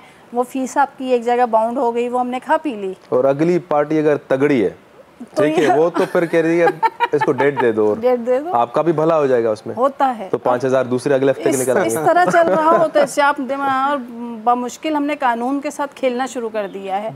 जब हर जगह ऐसे ही है। बहुत ज्यादा काफी अच्छे काफी हमारे जजेस हैं, अच्छे वकील भी हैं, और ये चीज़ें आप, अच्छी बात है कि आप कन्फेस कर रही हैं, ये चीज़ रियलिटीज़ हैं और उनको कहना भी चाहिए, ठीक है ना। हमारे काफ़ी वकील दोस्त हैं, वो काफ़ी चीज़ें बताते हैं। तो बहरहाल हम बातचीत करते रहेंगे। और अभी हम आते हैं अमीन साहब की तरफ। अमीन साहब जी, असां काफ़ी शयूं जेके आहिनि जेके असांजे बिल्कुल हाणे ज़ाहिर थी चुकियूं आहिनि। असांखे काफ़ी अरसे ताईं ख़बर ई न हुई कि गोरखल बि आहे। हालांकि दादू खां मुंहिंजे ख्याल में 1 कलाक जी ड्राइव आहे न, 2 कलाक दादू चढ़ाई आहे, रस्तो बि ख़राबु आहे। 2-2.5 कलाक छा आहे जिते तव्हांखे माइनस सेंटीग्रेड में, हिते 50 सेंटीग्रेड थो हले, तव्हां वञो त 2 कलाक 2.5 कलाक में तव्हांखे 50 माइनस जेको आहे सेंटीग्रेड्स में तव्हां हिकिड़ो मिले थो तव्हांखे। सो उन तव्हां माहौल में पूरी था वञो। इहा शइ काफ़ी टाइम खां पोइ डिस्कवर थी आहे, ठीकु आहे। इहो असांजे सम्झे त रिसर्च में कमी आहे, असां में उहे शायदि न आहिनि, डिस्कवर शइ करण जूं शयूं न आहिनि, या टेक्नोलॉजी न आहे, न सोच आहे, न या त अहिड़ी जो माण्हू वञणु कोन थो चाहे। जेको तयारु थिए थो, चए थो मां वकील थियां, डॉक्टर थियां, इंजीनियर थियां। हे बि त हिकिड़ी फील्ड आहे, सुठो कमु था कयो तव्हां, ॾाढो फ्यूचर वारो। माना मां सम्झां थो इहो ई कमु आहे जेको असांखे, असांजे मुल्क खे, हिकिड़ो असांजी धरती खे फ़ाइदो ॾींदो। हे त थी वियो गोरखिल, हे त थी वियो मोहन दड़ो जेको विज़िबल आहे, ॾिसूं पिया। मां तव्हांखे नंढी मिसाल ॾियां थो, असां वटि जेके काफ़ी शयूं जेके डिस्कवर न थियूं, अहिड़ियूं कहिड़ियूं जॻहियूं जीअं दौलतपुर जो आहे, कुबा आहिनि करोड़नि जा, बिल्कुलु तमामु क़दीमी, हिननि जी बि हिस्ट्री हूंदी, तव्हांखे ख़बर हूंदी। पहिरियां त मूंखे इन जे बारे में ॿुधायो। महिरबानी आसिफ़, तव्हां इहो क्वेश्चन करे मूंखे बिल्कुलु ट्रैक ते आणे छॾियो। इहो क्वेश्चन करण लाइ अवल त महिरबानी तव्हांजी। अलाए छो असांजी गवर्नमेंट जो ऐं असांजे माण्हुनि जो टूरिज़म वारे पासे ध्यानु छो थो वञे। सॼी दुनिया टूरिज़म जे थ्रू हींअर कमाए पई। जेके बि डेवलप्ड कंट्रीज़ आहिनि, तव्हां ॾिसो उन्हनि जो GDP जो जेको 90% जेको आहे, ऐं नेपाल जो मिसाल ॾींदुसि ख़ासि तौर ते, थाईलैंड जो, सिंगापुर जो, त उन्हनि जो सॼो टूरिज़म ते बेस्ड आहे। टूरिज़म इज़ एन इंडस्ट्री, हिकिड़ी इंडस्ट्री आहे। असां इन इंडस्ट्री जे थ्रू कमाए सघूं था, ऐं असांजी सिंध इन में शाहूकार आहे सॼी। गोरख जो तव्हां मिसाल ॾिनो, गोरख ते मेन मसइलो इहो आहे त रस्तो सही न आहे, इंफ्रास्ट्रक्चर बि उते तबाह आहे बिल्कुलु। ऐं जेको 57 किलोमीटर वाही पांदी हिकिड़ो एरिया आहे जितां गोरख वञिबो आहे, मां तव्हांजी ॻाल्हि कटाए, अरबे रुपयनि जी बजट्स पहिरीं जी, पोइ बि रोड न ठाहिया आहिनि। हा, बसि इहो मसइलो आहे। उहो जेको 1/2 कलाक जो पंधु आहे, तव्हां बिल्कुलु सही चयो पिए, एतिरो ई लॻंदो आहे, हाफ आवर, उहो 2 कलाकनि में तय थो थिए। त पोइ असां टूरिज़म खे कीअं हथी वठाईंदासीं? त हुकूमत खे हिन पासे थोरो सोचणु खपे। ॿी तव्हां ॻाल्हि कई अनडिस्कवर्ड जेके प्लेसिस आहिनि, त असांजो सॼो काछो, असांजो सॼो थर, असांजो सॼो कोहिस्तान वारी पटी, या ही कराची जो जेको गॾा पारो हिसो आहे, इहो ख़ुदि अनएक्सप्लोर्ड आहे अञा ताईं। हिते ॿेला बि आहिनि, हिते गदाब में? नदियूं नाला बि आहिनि, गदाब जी गदाब ॻाल्हि में, कयां थो अच्छा। स्पेशली। ऐं उते डैम थधो नदी जेका आहे, थधो डैम हिकिड़ो मशहूरु इलाइक़ो आहे, उन ते साईं मां विज़िट कयो आहे उहो। गुल हसन कलमती तमामु सुठो कमु कयो आहे, उन ते डॉक्टर ज़ुल्फ़कार कलोड़ो उन ते कमु कयो आहे। उते रॉक आर्ट मौजूदु आहे। हाणे रॉक आर्ट जे बारे में थोरो मां व्यूअर्स खे ॿुधाए छॾियां Sure. त रॉक आर्ट पथरनि ते कार्विंग थियल हूंदी आहे हिकिड़ी, पथरनि ते मुख़्तलिफ़ स्कल्पचर ठहियल हूंदा आहिनि, जीअं बुधा जो स्टेचू अच्छा। आहे, जीअं डांसिंग गर्ल आहे मोहन जोदड़ो वारी, उहा इन्हनि पथरनि ते उनजी कार्विंग थियल अथव। गदाब में कहिड़ी साइड ते आहे? गदाब में थधो डैम जेको आहे, थधो डैम visit थधो कयो। डैम वारो इलाइक़ो, उते पहाड़ी थोरो जाबलू सिलसिलो आहे, उन में रिसर्च करण जी ज़रूरत आहे। उते इहे साइट्स खे असां हेरिटेज डिक्लेयर कराए सघूं था। पोइ साईं सिधो सो अंडर थ्रेट आहे इहो त तव्हांजो एरिया, हिते डेवलपमेंट्स पियूं थियनि। जी हा, हिते हे त तव्हां खां मां त गदाब वियो आहियां, मुंहिंजी नॉलेज में न हो, तव्हां इहो इज़ाफ़ो कयो जी जी त हे त पोइ ख़तमु थी वेंदो मां सम्झां जी थो। हा, उते कुझु कंस्ट्रक्शन हलनि पियूं, उते माना हिकिड़ो इदारो आहे जेको पंहिंजूं कंस्ट्रक्शन्स ठाहे पियो, पर मुंहिंजो जेको इंटेंशन आहे, मुंहिंजी जेका पॉइंट ऑफ व्यू आहे त उन खे असां प्रिज़र्व करे महफ़ूज़ करे हिकिड़ी रॉक आर्ट पार्क जो दर्जो ॾेई छॾियो। पूरी दुनिया मां माण्हू ईंदा, ख़ासि तौर ते थाईलैंड मां ईंदा, या जिते जिते बुद्धिज़्म जा जेके पैरोकार आहिनि, जेके बुद्धिज़्म खे मञनि था, उन्हनि जे लाइ त ही मको मदीनो थी वेंदो ही स्पॉट। बिल्कुलु। पोइ हू टिकट भरे ऐं हिते उहो ॾिसण ऐं विज़िट करण लाइ उते हिकिड़ी टकरी बि आहे जिते मुंहिंजे ख़्याल में मूमल राणो या हुनजी शाब्दुल लतीफ़ भिटाई जो बैत चऊं था, बि। बिल्कुलु तव्हां सही पॉइंट कई। उहो आहे मोखी मतारनि जो माॻु। मोखी मतारा शाह लतीफ़ जे सुर यमन कल्याण में उन्हनि जो ज़िक्र आहे, चैप्टर नंबर 4 में 12 बेत ॾिनल आहिनि इन कंटिन्यूटी में, जंहिंमें मोखी जो हिकिड़ो समातुनि जे नज़र कयां थो त मोखी धीउ नातर जी, मोखी धीउ नातर जी सूमल सपरा भेण, जाॾे खणे नेण मतारा मारे विझे। हा हा हा हा, वाह वाह। पर भिटाई साईं ट्रेवल कयो आहे? भिटाई साईं हिकिड़ो ईअं सम्झो त हिकिड़ो जियोग्राफर हो, ईअं सम्झो हिकिड़ो हिस्टोरियन बि हो, हिकिड़ो रिसर्चर बि हो, ऐं हू जिते जिते वेंदो हो उतां जा जेके लोकल जेके स्टोरीज़ आहिनि, फोक विज़डम आहे या फोक स्टोरीज़ आहिनि, उन्हनि खे ॻाईंदो। तमामु इंट्रेस्टिंग कचहरी हले पई, हाणे त वरी म्यूज़िक जो बि टच अची वियो आहे। भिटाई माना म्यूज़िक बि, पोइट्री बि, उन बि अचूं पिया। शाह जे सुर मां आर्ट जी डिस्कवरी बि थींदी ज़रूरु। सो हाणे टाइम थी वियो आहे कलाम जो। सो बादल साईं हाणे छा ॿुधाईंदो असांखे? नई कंपोज़िशन आहे, रजब बुघियो दोस्त आहे हिकिड़ो, मोहम्मद अली साईं, सुठो तव्हांखे लिखियो साईं।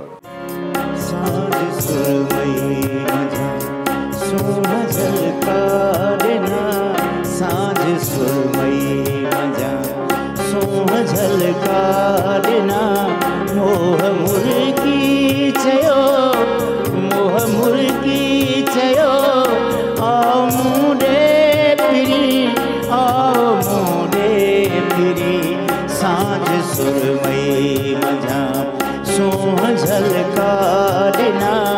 मोह मुर्गी चयो, आओ मुंडे फिरी, आओ मुंडे फिरी, आओ मुंडे फिरी।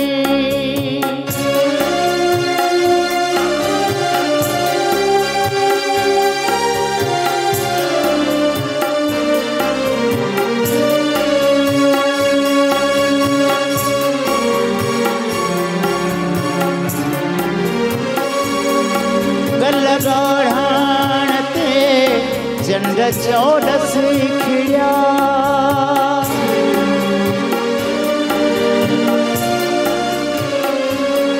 गलगाढ़ाण ते चंड चौडस खिड़िया, गुल लालाण ते भौर लश्कर मिड़िया, गुल लालाण ते भौर लश्कर मिड़िया।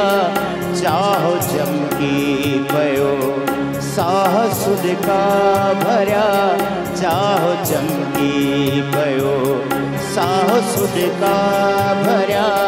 मोह मुर्गी चयो, आओ मुंडे फिरी, आओ मुंडे फिरी, आओ मुंडे फिरी, आओ मुंडे फिरी।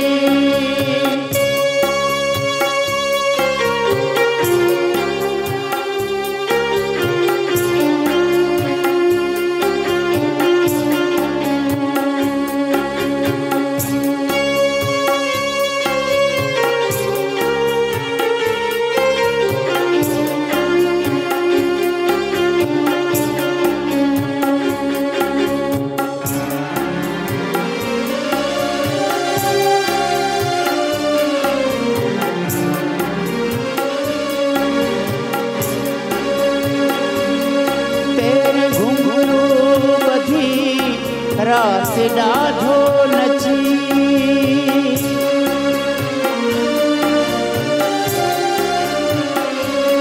पेर घुंघरू वधी राति ॾाढो नची हीर हथड़नि सां हर हर थे ख़ुशबू ॾिनी हीर हथड़नि सां हर हर थे ख़ुशबू ॾिनी हीर हथड़नि सां हर हर थे ख़ुशबू ॾिनी दूर आकाश मां खिवण पातालिया दूर आकाश मां खिवण पातालिया मोह मुर्गी चयो आओ मूंडे पिरी आओ मूंडे पिरी आओ मूंडे पिरी आओ मूंडे पिरी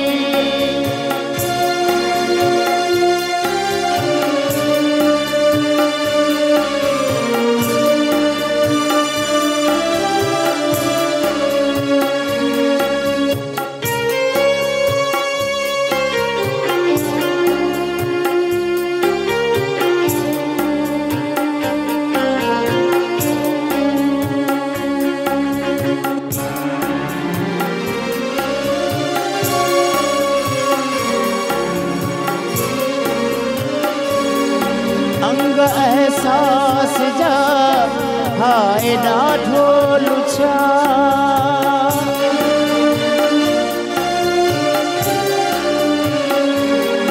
अंग एहसास जा हाय ॾाढो लुछा गीत जज़्बात जा लहरूं लहरूं नचा गीत जज़्बात जा लहरूं लहरूं नचा जेठ भी हरे चढ़िया चंग चाहत वगा जेठ भी हरे चढ़िया जेठ भी हरे चढ़िया चंग चाहत वगा मोह मुर्गी चयो मोह मुर्गी चयो आओ मूंडे पिरी आओ मूंडे पिरी सांझ सुरमई मझा सोह झलका ॾिना मोह मुर्गी चयो मोह मुर्गी चयो आओ मूंडे पिरी आओ मूंडे पिरी आओ मूंडे पिरी आओ मूंडे पिरी वाह बादल भाई अॼु त माना भाकुर पाए जी कमाल कमाल कमाल हे भाकुर मुझे तरफ खां त डायरेक्टर जे तरफ खां भाकुर दा थैंक यू इहो अंदर में पैशन ऐं इहो दर्द सफ़ा तबाह करे छॾियो डायरेक्टर रोए थो पर हाणे खिले बि थो रोए बि थो चरियो थी वियो अथव डायरेक्टर दाद क़बूल पए अरे घणनि जा करंट कढिया अथव सलमान माणे परेशान लॻो पाण छा कयां कैमरा ई कयां हिन बि ॾुख सो साईं टाइम थियो आहे ब्रेक जो वरी कचहरी कयूं पिया महिमाननि सां सो केॾांहुं बि न वञे असां गॾु रहंदा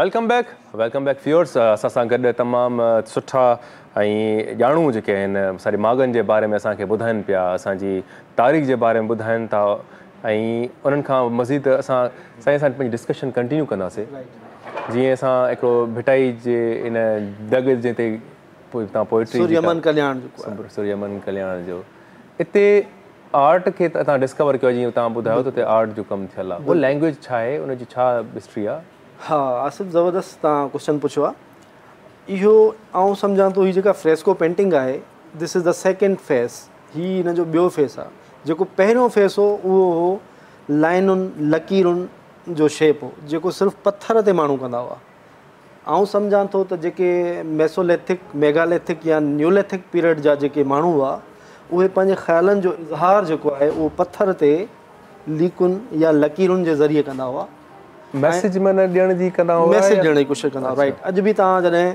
थधो डैम में वेंदो, कंकर न आहे हिकिड़ी, मलीर न आहे, लियारी रिवर्स आहे, इहे जिथां जिथां गुज़रनि थियूं उते जेके बोल्डर्स आहिनि, जेके शेल्टर आहिनि, पथर जा वॾा वॾा जेके रॉक्स जेके आहिनि, उन्हनि ते तव्हांखे इहा कार्विंग मिलंदी। हिन जे लाइ कार्विंग जो लफ़्ज़ आहे अंग्रेज़ी में, ऐं सिंधी में असां हिनखे उकर चई सघूं था। उकर थियल आहे उन्हनि ते लाइनुनि सां, पर उहे लाइनूं ईअं बेमक़सद न आहिनि, अजायूं न आहिनि। उन में कंहिं में जेको आहे सो का डांसिंग गर्ल जेका आहे सा उहा छपियल आहे, कंहिं में ॿुधा जो जेको स्टैचू आहे उहो छपियल आहे, या जेके जेके माण्हू उन वक़्तु जंहिं जंहिं शइ जी परस्तिश पूॼा कंदा हुआ उन्हनि पंहिंजे पंहिंजे उन्हनि शयुनि जा जेके शेप आहिनि उहे उते ड्रॉ कया आहिनि उन दौर जे माण्हुनि। त इहा हिन वक़्तु असां हिनखे कल्चरल हेरिटेज जो हिसो करार ॾेई, रॉक आर्ट पार्क उनखे करार ॾेई असां उन मां नाणो कमाए सघूं। असां फॉरेनर्स खे अट्रैक्ट करे सघूं था, जेके कराची एयरपोर्ट ते जीअं रहनि त उन्हनि जे लाइ हिकिड़ो काउंटर ठहियलु हुजे, उन में अहिड़े क़िस्म जा ब्रोशर ठहियलु हुजनि। हीअ साईं ब्रोशर आहे गदाब जी जेका साइट आहे, अचो तव्हांखे विज़िट कराइण। बहितरीनु आहे। कहिड़ो जेको ड्रॉ कनि पिया हिनखे कहिड़ो आर्ट चओ पिया? Rock art. Rock art.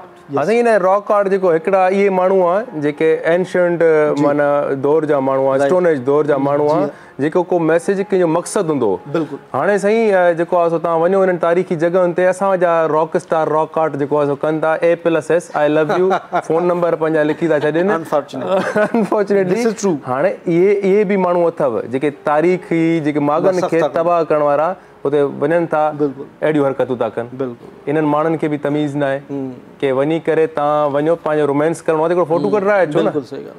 त जेको रोमांस हिकिड़ो उहो उन रोमांस खे इंजॉय कयो जेको हो पुराणा माण्हू करे विया आहिनि, आर्ट खे हिफ़ाज़त कयो। सो जेके बि वञनि पिया, महिरबानी करे इहो तव्हांखे मुंहिंजो हथबदी गुज़ारिश आहे की इन्हनि थोरो तमीज़ सां वञो। उते जेको आहे सो इहे हरकतूं न कयो, फ़ोन नंबर लिखणु ऐं पना उछाइणु, रैपर्स उछलाइणु। सो हाणे छा चऊं, सम्झनि ॻाल्हि चवणु चाहींदुसि तव्हांजी इजाज़त सां त जॾहिं हिकिड़ी शइ हेरिटेज जो हिसो थी वेंदी आहे, जॾहिं उहा प्रिज़र्व्ड जेका हिकिड़ी प्लेस थी वेंदी आहे, त पोइ को बि माण्हू उन ते अहिड़े क़िस्म जी शइ नथो करे सघे। त असांजी गवर्नमेंट खे खपे त उन्हनि खे हेरिटेज जो हिसो करार ॾियनि, उन मां इनकम ई थींदी। जेके माण्हू हींअर इहे शयूं कनि पिया उहे पोइ बाद में उते टूर गाइड थी लॻंदा।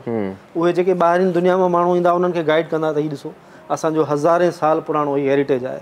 पोइ इहे शयूं न थींदियूं, उन्हनि जी बि इनकम थींदी, गवर्नमेंट जी इनकम थींदी, ऐं असांजो जेको कल्चरल हेरिटेज आहे न उहो महफ़ूज़ थी वेंदो। ॿिए कंहिं बि इदारे जी पोइ उते अमल दख़ल न थींदो, का एक्स्ट्रा जेका आहे सा कंस्ट्रक्शन न थींदी उते, ऐं असांजो उहो जेको प्लेस आहे उहा हिस्टोरिकल जेका हेरिटेज आहे उहा हमेशह हमेशह जे लाइ महफ़ूज़ थी वेंदी। बहितरीनु, बिल्कुलु। And that's the message that I want to deliver from this channel. तमामु बहितरीन मैसेज तव्हां ॾिनो आहे।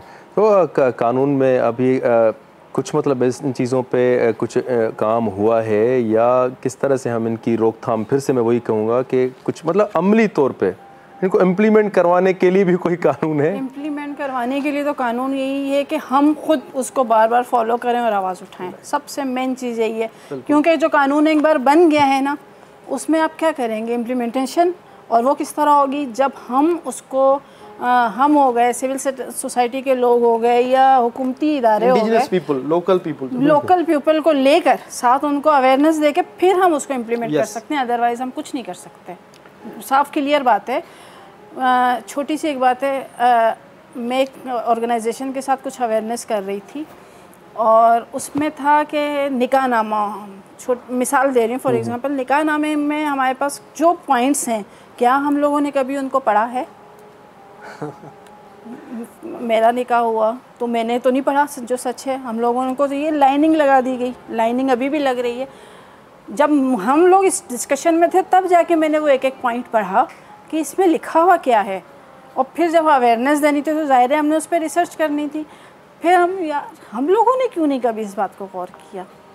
तो ये क्या चीज़ें होती हैं कि जब हम डिलीवर कर रहे होते हैं दूसरे को तो उसके साथ तो मतलब ये है कि लिख दिया तो वही होना है, ये भी तो नहीं है। नहीं, उसको हम चेंज कर सकते हैं ना, टाइम टू टाइम वक्त के साथ। आप उसको भी क्लेम कर सकती हैं, मेरा राइट जो है कि वो गलती से वो मुझे मेरे तक नहीं पहुंचा, मैंने नहीं लिखा, लेकिन अवेयरनेस आने के बाद, कर लें। अवेयरनेस के बाद, जी हाँ, जिनको नहीं पता, जिनको नहीं पता, तो गडाब में जब आप कह रहे हैं तो हम इसीलिए वहाँ के बार बार विजिट हुए थे कि वहाँ पे कुछ सेशन करवा रहे थे और फिर बता रहे थे कि जो ये पॉइंट्स हैं उनको दिया क्यों गया है, उन्हें बताया क्यों गया है और हमारे क्या रूल्स और राइट्स हैं कि हम इसको इम्प्लीमेंट करें और हम ना इसे खाली छोड़ें। अब हम जैसे ख़वातीन तो बोल लेती हैं, कर लेती हैं, कोशिश करती हैं कि, लेकिन वो औरतें जिन्हें बेचारी को कुछ पता ही नहीं है वो उसको कैसे इम्प्लीमेंट करेंगी? हाँ बिल्कुल, ये तो ठीक है आपके पास अवेयरनेस है थोड़ी बहुत, लेकिन फिर भी आप सब परेशान है कि मुझे ये पता ही नहीं था। उस वक्त नहीं पता था, नहीं ना, पता था, लेकिन फिर था। भी अब ये अंदाज़ा लगाएं कि वो बिल्कुल जो मार्जिनलाइज्ड ग्रुप है वो औरतें जिन्होंने सुबह उठ के जो है चाय बनानी है और शाम को जब शोहर सोता है तो उसके पाँव दबाने, खिदमत करनी है और बच्चे पालने हैं, उनकी ज़िंदगी क्या है। और उनके हस्बैंड जो है सुबह मतलब फिर उठ के फिर होटल पे चाय पीते, गप्पे शप्पे मार के ये बैठते हैं। और मेन चीज़ यही है कि हम वर्किंग वीमेंस जो है, हम कहते हैं हम वर्किंग वीमेन हैं, लेकिन जो घर में बैठी हुई औरत है वो भी तो एक वर्किंग वीमेन है ना। वो सारा दिन आपके कपड़े धोती है, सारा दिन आपके बर्तन धोती है, बच्चे पालती है, फैमिली, तो उसके राइट्स नहीं है। हमें ये अवेयरनेस देने के मतलब अपने सर्कल में इस तरह की अवेयरनेस देना ज़रूरी है। हम बाहर से कपड़े धुलाएंगे, धोबी को पैसे देंगे, वो पैसे हम बीवी के लिए नहीं रख सकते। हम बाहर से खाना मंगाएंगे, हम पैसे देंगे, क्या वो उसका राइट नहीं बनता? जस्ट एग्जाम्पल दे रही हूँ मैं ये। तो इस तरीके से जिस तरह आप एक फैमिली को लेके चलते हैं और वो इस तरह आपस की अंडरस्टैंडिंग और खुशहाली हो सकती है, तो इस तरह ही हमारी ये चीज़ें सोसाइटी में इम्प्लीमेंट हो सकती हैं। सही बात है। और अगर ये इम्प्लीमेंट नहीं होंगी, तजाद होगा, तो क्या होगा? तबाही की तरफ जाएंगे। जो आज हमारी कंडीशन है वो सेम यही है कि हम लोगों में अवेयरनेस नहीं है। चले अवेयरनेस हो सकता है अभी जो आई है उसके बावजूद भी फिर इसका देखें डोमेस्टिक वायलेंस बढ़ता जा रहा है, डिवोर्सेस बढ़ती जा रही हैं, क्यों? घर तबाह होते जा रहे हैं। तो ये रीज़न क्या है, इसको आप कैसे देखती हैं? मैं पर्सनली अगर देखूं तो सबसे पहले तो आपका इकोनॉमिकल सिस्टम जो है ना वो तबाह हो गया है। सेकंड, फिर हमारी ख्वाहिशात जो हैं, मादी ख्वाहिशात, वो बढ़ गई हैं। ये आप लॉयर हैं, आपके पास केसेस आते होंगे, मैं आपकी वो बात काट रहा हूँ, इसी बात पे आ रहा हूँ कि जो केसेस आजकल बढ़ रहे हैं और एज अ वुमन मतलब उसको आप डिफेंड नहीं करिएगा या काउंटर नहीं करिएगा, बिल्कुल एक जो एवरेज जो है जो खुला के लिए आते हैं या डिवोर्स के लिए केसेस आते हैं, तो ज़्यादा कसूरवार कौन आपको लगता है आजकल? समटाइम्स दोनों हैं, दोनों रिस्पॉन्सिबल हैं, क्योंकि आपकी ख्वाहिशात बढ़ गई हैं। आपको हर लड़का जो है सलमान खान और लड़की कतरीना कैफ चाहिए, माजरत के साथ। जी हाँ। उसके साथ फिर हमें ये नहीं देखना कि अगर आपकी बिलफर्स 20,000 सैलरी है तो हमें ये नहीं सीखना कि हमने उसके अंदर किस तरह मैनेज करना है। 20,000 है तो उसको 40 और 50 कैसे होना चाहिए, और वो नहीं है तो क्यों नहीं है। ये वजूहात हैं जो हमारे खुला, और ऐसी खुलाएँ जो 3-3 माह बाद लड़की आ रही है कि मुझे खुला चाहिए, और एक तो आई है 18 साल के बाद खुला मांगने है कि मेरे बच्चे हैं, मुझे खुला चाहिए। क्यों? मेरे शौहर ने मुझे मोबाइल में बैलेंस नहीं डलवा के दिया। तो ये फिर सबा बन के मैसेज करती है ना, तो बैलेंस आ जाता 1,000-2,000 का भी। तो ये मैं सबा हूँ, मुझे मोबाइल में बैलेंस चाहिए। क्यों हम लोग आपस में कंप्रोमाइज? बीवी को कौन बैलेंस देता है? फोन में नहीं देते, क्यों नहीं देते हैं, लेकिन ये वजूहात हैं जो हमारी नॉर्म्स हैं, हमारा कल्चर है, उसको तबाह कर रही हैं। हमें तो सिखाया जाता था कि भाई आपने अगर सामने वाला गुस्से में तो आप साइड पर हो जाओ, उसका गुस्सा ठंडा हो, आप अपना गुस्सा उतार लें, मगर आप गुस्से में तो मैं डबल गुस्सा ना करूं तब तक मज़ा नहीं आता। ईगो का बड़ा मसला हो गया ये ना, जो है ना कि तुम गलत मैं सही, और फिर कौन सब्र हमसे निकल गया। ठीक है। और ये भी दूसरी बात कि ये जब झगड़े होते हैं, ये तो मैं समझता हूँ कि बड़ा ही मतलब असरअंदाज जो उन पे करता है जिनके बच्चे हैं छोटे। आपने देखा होगा जब वो बच्चे आते हैं, मतलब मिलने, मीटिंग होती है, मीटिंग का टाइम रखा होता है, जो दिल वाला होगा ना उसका दिल कर जाएगा। जब वो जा रहे होते हैं, कोई माँ से अलग हो रहा होता है, कोई बाप से अलग हो रहा होता है, जो तकलीफ़ दे वो मोमेंट होती है, वो उस वक्त वही फील कर सकता है जो माँ मजबूर हो जाती है, औरत मजबूर होती है आजकल नहीं कि वो कंप्रोमाइज़ कर लेती है, फिर भी कि मेरे बच्चे पे असर आजकल नहीं है। नहीं है। अच्छा, आप 50% ये केसेस जो हम कहते हैं ना कंप्रोमाइज़ वाली बात, वही तो ख़त्म हो गई हमारे पास से। औरत कंप्रोमाइज़ क्यों नहीं कर रही है कि मेरे पास, मैं मतलब मेरे साथ में उसके पास ये है तो मेरे पास भी यही होना चाहिए। वो ब्रांड पहन रही है तो मैं भी ब्रांड पहनूँ, वो बाहर जाके खाना खा रही है तो मैं भी अपने बच्चों के साथ बाहर जाके खाऊं। कंप्रोमाइज़ वाली सिस्टम ख़त्म हो गया है। और वो हमारे मीडिया और सोशल मीडिया। आप देखें, मीडिया पे देखें, कहीं आपने देखा है कि एक मिडिल क्लास फैमिली का ड्रामा आ रहा है और उसका आप अवेयरनेस क्या दे रहे हैं, वो कल्चर क्या दे रहे हैं, वो अच्छे अच्छे बड़े बड़े बेंगलोज हैं, गाड़ी हैं, तो हम वहाँ से इंस्पायर हो रहे हैं। बिल्कुल जी, बिल्कुल जी। और बहुत ही मतलब मैं समझता हूँ कि एक वाइफ हस्बैंड 2-3 बच्चे हैं और वो घर तबाह हो रहा है, तो समझ लिया जाए कि एक नस्ल तबाह हो गई है। बहुत जब ब्रेकिंग बच्चे होते हैं ना, आप उनकी मेंटालिटी देख लें कभी बिठाकर, बिल्कुल वो एबनॉर्मल से हो जाते हैं, फिर साइकोलॉजिकल उन पे काफ़ी पूरी ज़िंदगी का असरात रहते हैं। सो बहरहाल काफ़ी डिस्कशन हो गई, अभी आई थिंक म्यूज़िक। गर्मी हसरते नाकाम से जल जाते हैं, हम चरागों की तरह शाम से जल जाते हैं। जब भी आता है मेरा नाम तेरे नाम के साथ, जाने क्यों लोग मेरे नाम से जल जाते हैं।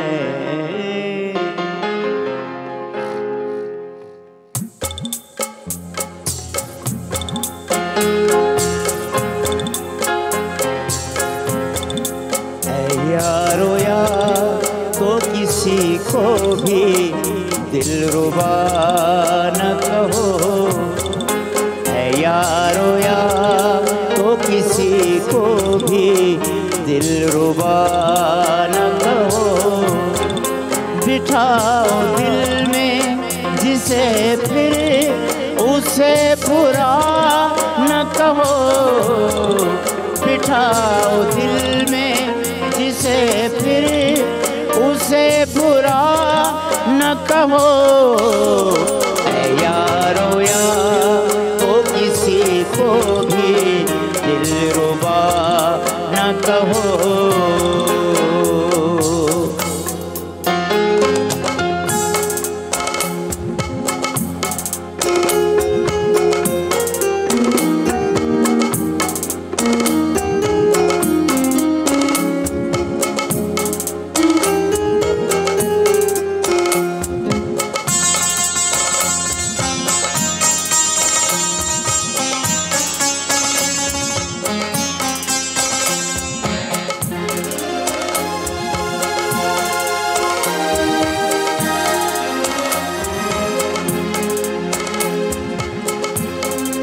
सदा जो उनसे मोहब्बत में मिल भी जाए कभी,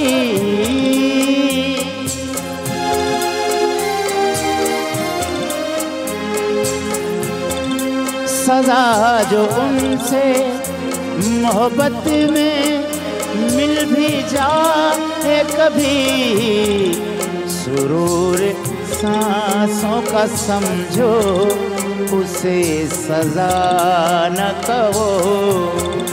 सुरूर सांसों का समझो उसे सजा न कहो।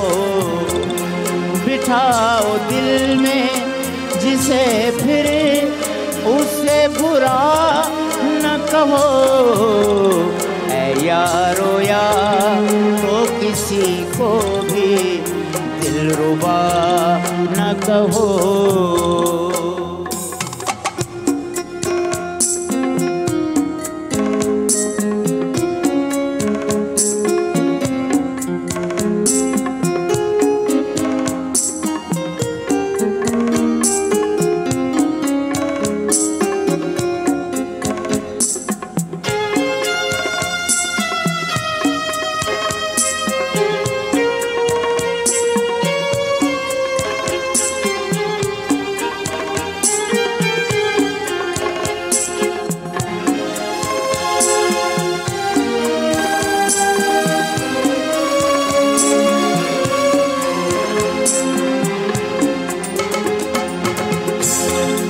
भला भी मन में है बैठा, बुरा भी है मन में।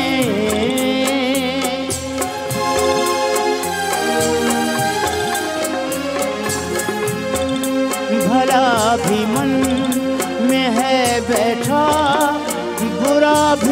है मन में। तुम आदमी हो तो फिर खुद को बेखता न कहो। तुम आदमी हो तो फिर खुद को बेखता न कहो। बिठाओ दिल में जिसे फिर उसे बुरा न कहो।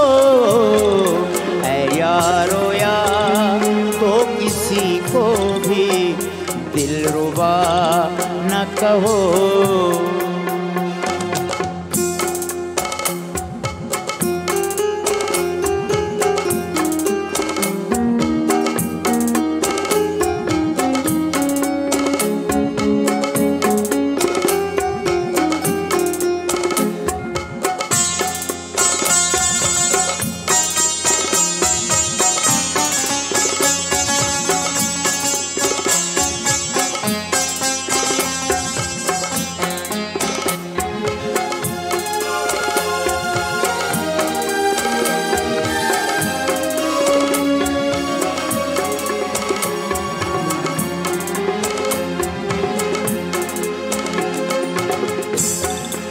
अज़ल से जो बदन में रूह बन के बैठा है।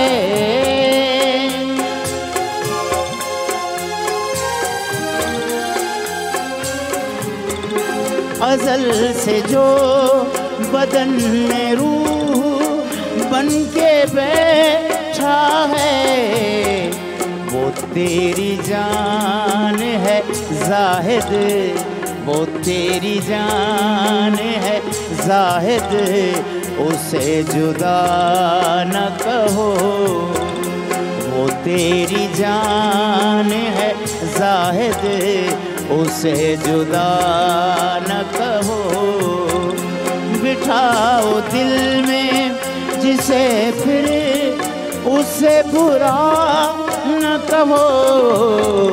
ऐ यारो यार तो किसी को भी दिलरुबा न कहो। वाह वाह वाह वाह, ये है हमारे बादल साहब। ठीक है, ये बहुत अच्छे भी हैं और बहुत बुरे हैं। बुरे इसलिए हैं कि ये वहाँ भेज देते हैं हमें, हम जहाँ जाना ही नहीं चाहते। इस वक्त इन्होंने यही किया था, आपके साथ किया था ना। मैं वही, अभी ये ब्रेक के बाद आएंगे तो फैसला बता दें जो भी है ना बादल भाई। इतनी मेहनत की है बादल भाई ने। सो यस टाइम थी है कमर्शियल ब्रेक जो असां सां गॾु रहिजो। वरी मिलूं था ब्रेक खां पोइ। मुझे सिंध के सलाम सलाम सुन, मुझे सिंध के सलाम सलाम सुन। एकदम अबीर भलीकार सलाम सिंध में जी मैडम नजमा अमान जी।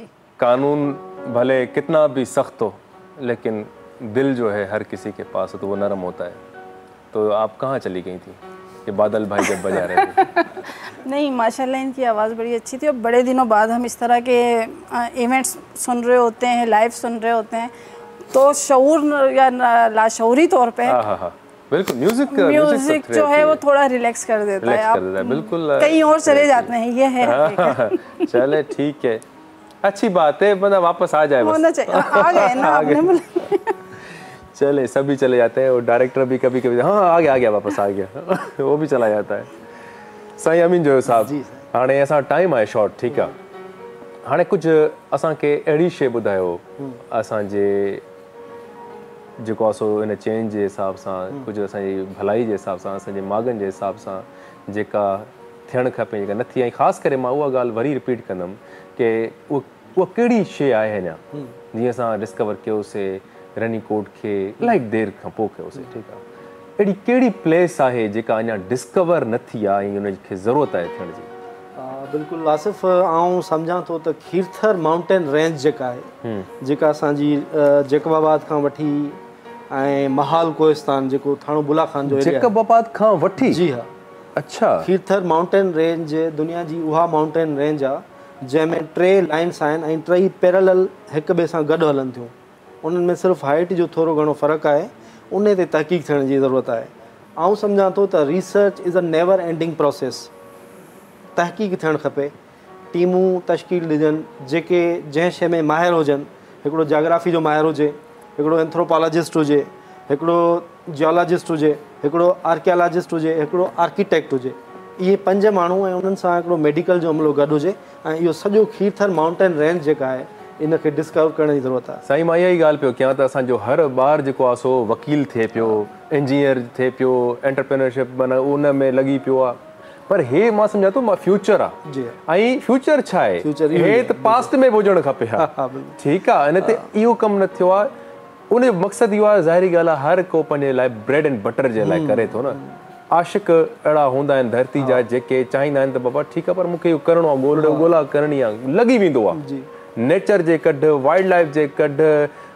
इन टाइम बि उहे हिकिड़ा आहिनि वाइल्ड लाइफ संभाले वेठा आहिनि, पर वाइल्ड लाइफ जी जेका असल जेके माण्हू अहिड़ा आहिनि वॉलंटियर कनि पिया। ठीकु आहे, ऐं एग्रीकल्चर जा माण्हू असांजो डिपार्टमेंट आहे, पर एग्रीकल्चर में अहिड़ा माण्हू आहिनि जेके एग्रीकल्चर में जॉब्स नथा कनि, ड्यूटी नथा कनि, पर वॉलंटियरली पंहिंजी धरती जे लाइ ॿूटनि जी पोइ ॼाण सभु करे वेठा।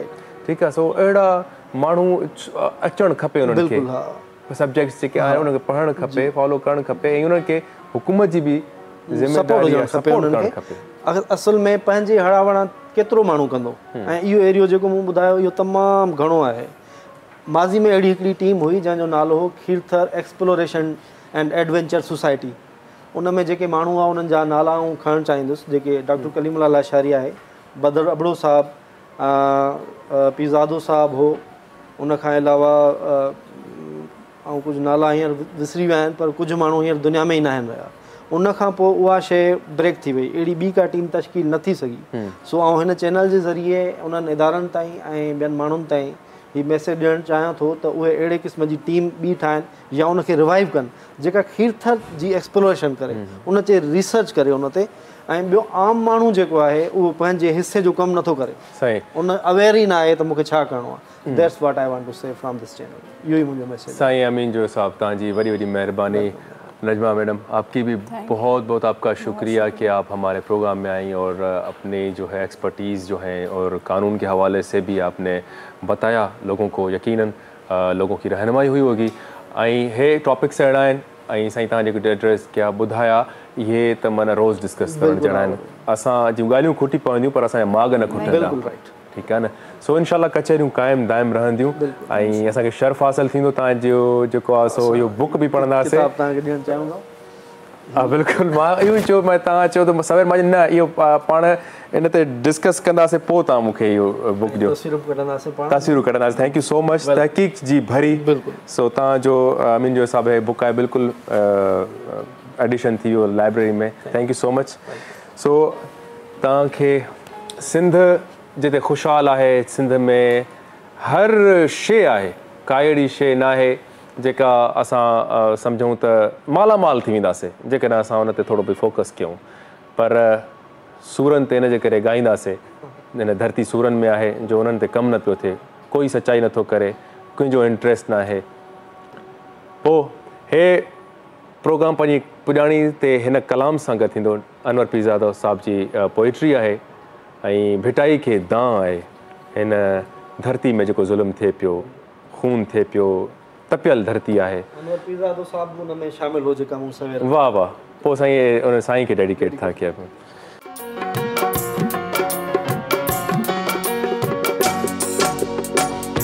चंद्र भिटाई के चैजान जंहिं रात में तो थे बेत चया, सारात अञा भी जारी ऐं सिज ॾिंगायूं की न छॾियूं, हू पंध परे जो वारिया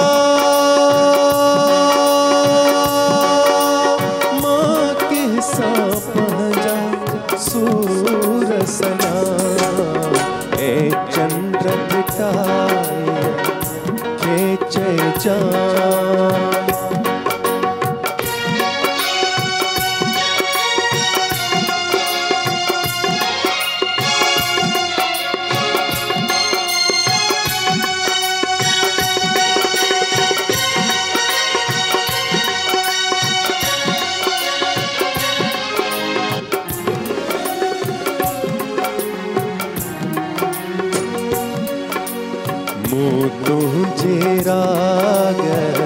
रिसाले ते जा सन्हड़ी सींध सजाइया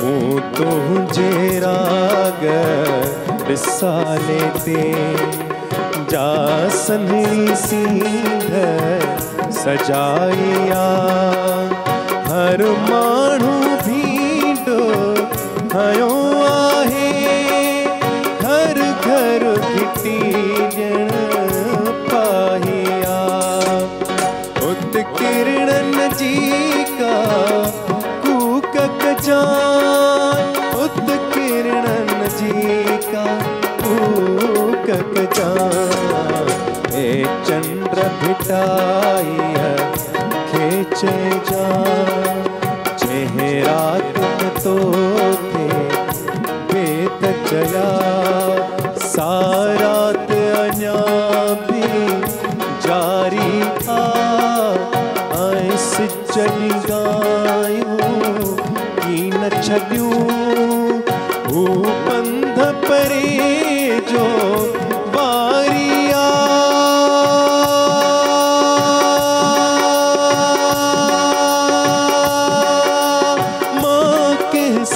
पंहिंजा सूर सलाम ए चंद्र भिटाई ए चंद्र भिटाई ए चंद्र भिटाई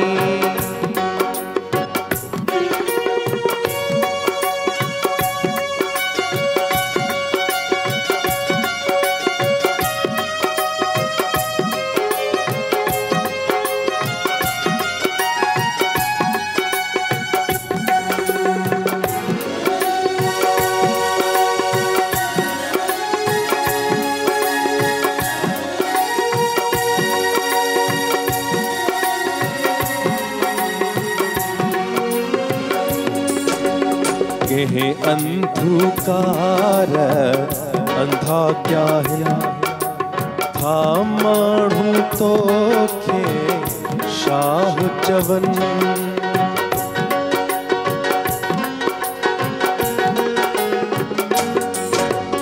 के अंधकार अंधा क्या है था माण्हू तो खे शाह चवन आई तुझे राग रिसाले ते था आयत समझी कंधु हणन तू केॾो दूर हलो वियो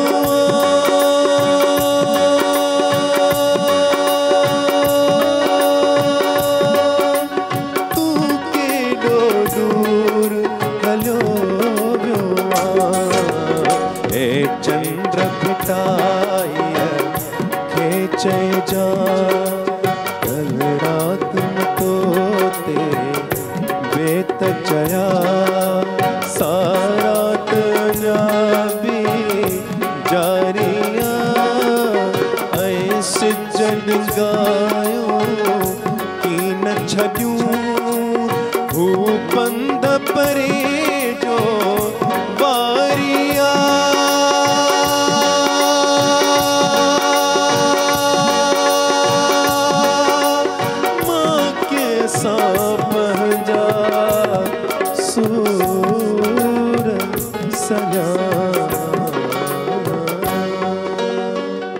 मॉर्निंग शो सलाम सिंध जा तमाम एपिसोड्स ॾिसो हाणे HD क्वालिटीअ में विज़िट करियो असांजो YouTube channel Sindh TV HD।